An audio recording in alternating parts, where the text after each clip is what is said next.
অর্থ সেভিংসের সমস্যা কখন হয়?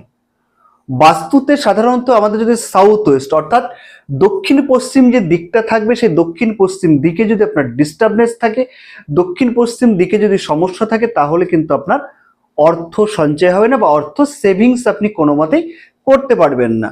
দক্ষিণ পশ্চিম দিকে আপনি টয়লেট করে রেখেছেন, দেখবেন অর্থ হুড় করে বেরিয়ে যাচ্ছে, বা কোথাও বড় রকম আপনি লস খেয়ে গেলেন।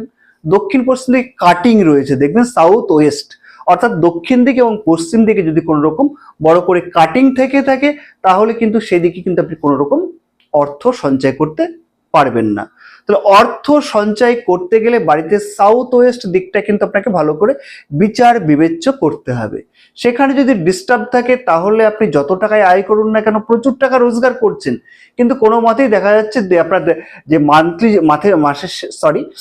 মাসের শেষে কিন্তু আপনার অর্থটা সঞ্চয় হচ্ছে না। তার মানে কিন্তু আপনার দক্ষিণ পশ্চিম দিকটাই ডিস্টার্বনেস রয়েছে। মেন এন্ট্রান্স প্রবেশদ্বার করে রেখেছেন, সেখানে নেগেটিভিটি হয়েছে, তার ফলেও কিন্তু আপনার অর্থ চলে যাবে। তাহলে এই জায়গাটাকে আপনাকে ঠিক করতে হবে। কোথাও আপনাকে বাস্তু আপনাকে বলে দেবে যে আপনার কোন দিকটা আপনার খারাপ রয়েছে।